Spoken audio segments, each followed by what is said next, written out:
Well, hello. Let's look at a new problem that's becoming a bit of a plague with brother printers. The printer we're working on today has jam rear. So if we have a look, it's an MFC L2713dw. That is a specific model to a particular office equipment retailer in Australia. If you're in other parts of the world, the machine is going to be the MFC L2710dw. Or for those of you with bad eyesight, some of you say MFC L2710dw. You have a habit of seeing the D as an O. So this machine's got a rear paper jam. If we go to the back of the printer and we open it up and we have a look and we pull this up, this lets us into the inside where we can see this machine has no paper jam. There is no paper jammed in there. And the sensor for the rear jam is this one here. This goes along a plastic arm which goes over to the infrared sensor, which is hiding in here. Now, in previous videos I've made for this very problem, particularly with the color laser brother printers, the rear jam sensor is usually caused by that circuit board in there going faulty. But in this model of printer, now that this model of printer is hit probably 4 or 5 years old, that's not the cause. The cause is actually more devastating, and it means for many of you it will be a new printer that's required. So if we have a look, we have another machine here. This one functions perfectly, and the problem is all caused by this part that I've been going and making lots of videos about in the past. It's this supercapacitor here. So this supercapacitor, it's specifically designed when it reaches 3 or 4 years old, it starts to leak. And this area below it, where it just so happens all the sensors come back to, it starts to corrode the area around this supercapacitor, and that's what leads to the jam in the rear message that just simply won't go away. The only way you can fix it is you have to pull this entire circuit board off and replace it. It's an end-of-life situation. You either find one of these boards secondhand somewhere and swap it over. Buying a brand new board from Brother is not cost effective in most cases. So what we're going to do, because this customer's machine is dead, and I don't have a board, but I do have this printer which works perfectly, exactly the same, is we are going to give our customer this machine, and we are going to replace this part, and we're going to put this part somewhere else so this board never fails for this problem in the future. So on this one, it's not so corroded. I think I'll just pause the video and I'll have a look. I'll pull this one apart and I'll show you how bad the corrosion will be on it. Alright, so I've pulled the side off this printer, and if we get in there and have a look, you can see it's got one of these yellow supercapacitors. This yellow type has a particular habit of leaking, and if we look in here, if we can get it in focus, you can see just how badly the circuit board has been corroded in there.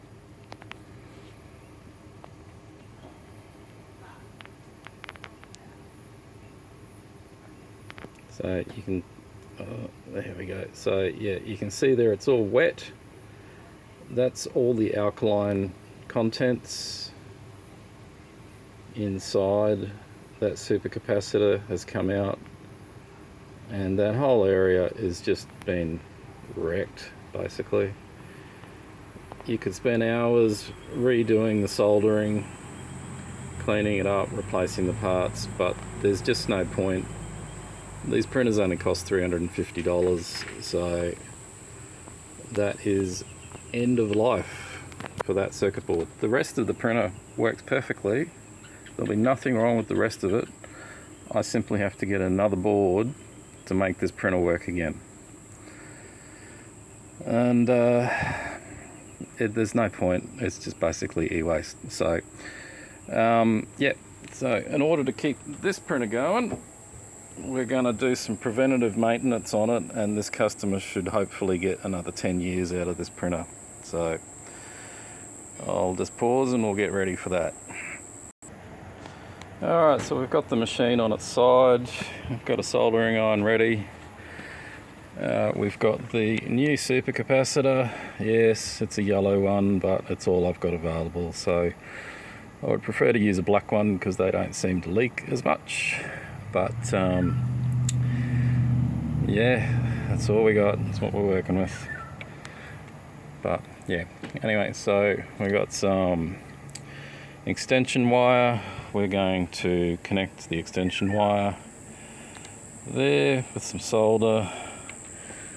We're going to remove this capacitor and we're just going to solder it, and then I'm going to glue that supercapacitor to this earth lead here so that it's away from the board and it won't leak any contents onto the board. It should, the earth wire will actually direct any leaking alkaline down this way, and it should end up corroding this part of the machine rather than the important circuit part of the machine.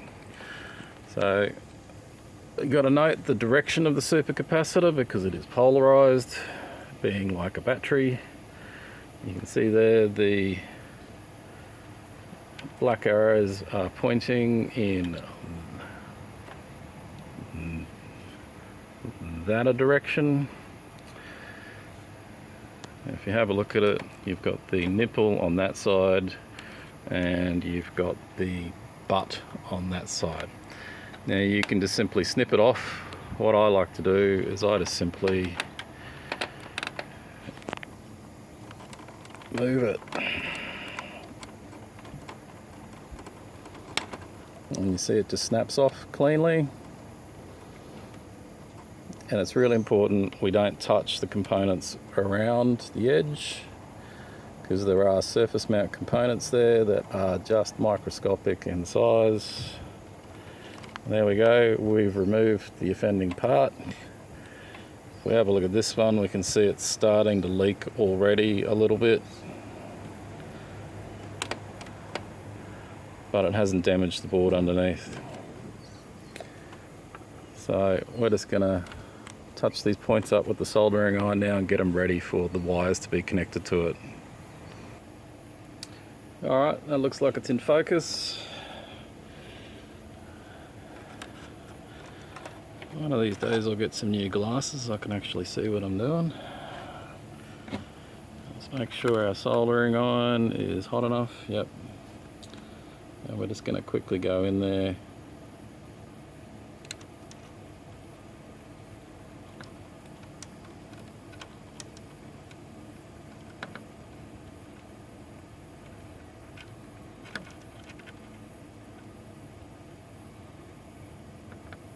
Yeah, I've got a shaky hand today. So that's now touched. We're just going to tin the ends of these wires.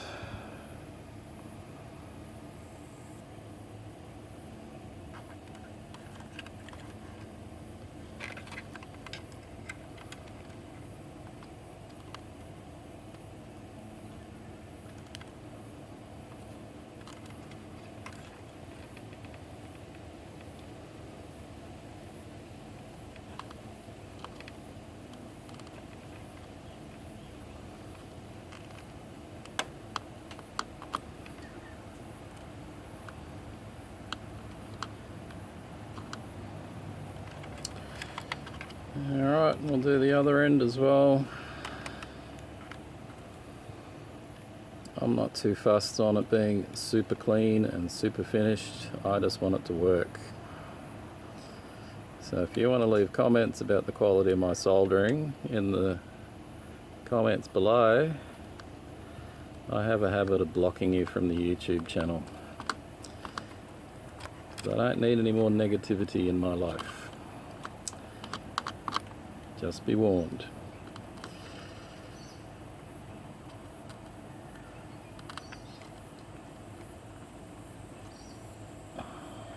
Okay. Alright, so I'll move on to getting the supercapacitor ready. So we're just going to solder the ends, get it tinned.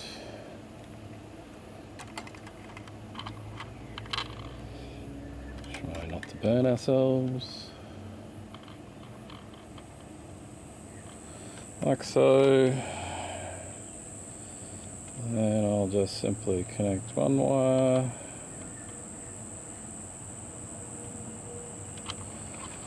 Flip her over.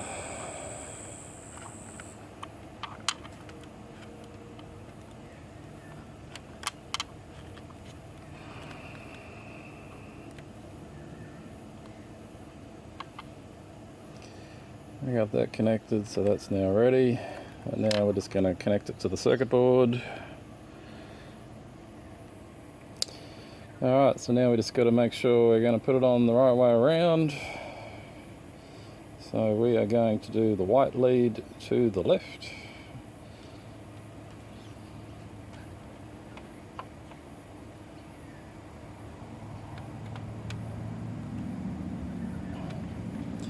Black lead on the right.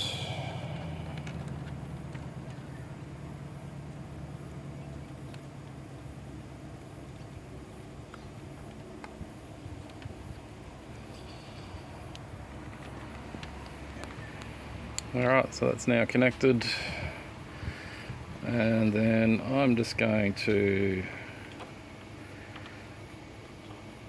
probably just super glue that back. Alright, so we've got the new supercapacitor connected. I'm just going to say hello to the cockatoo because we're in Australia, and I'm just going to wrap it around this earth lead so that it provides a bit of noise shielding.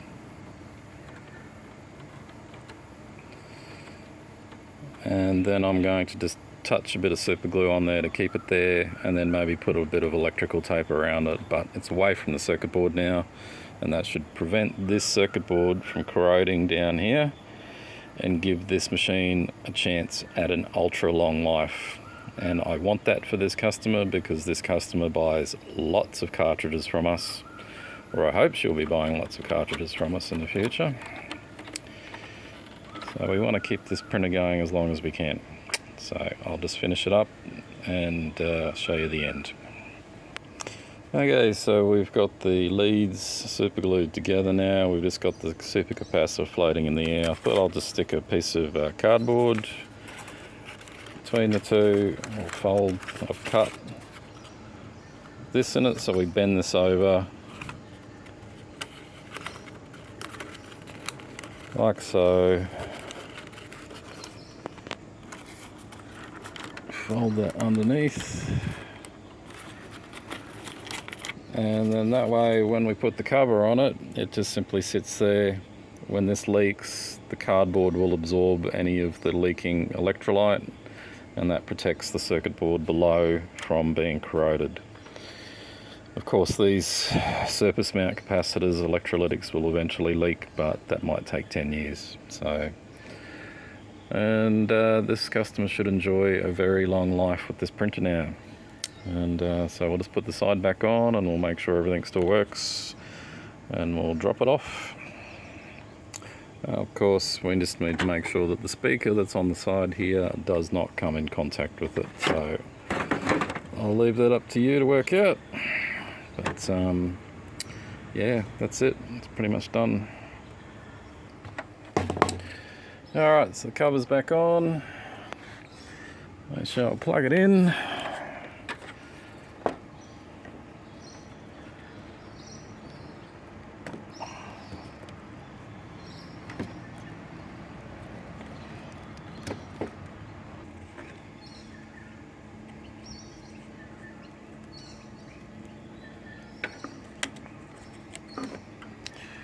Straight away it turns on because it's got a new cap and it works.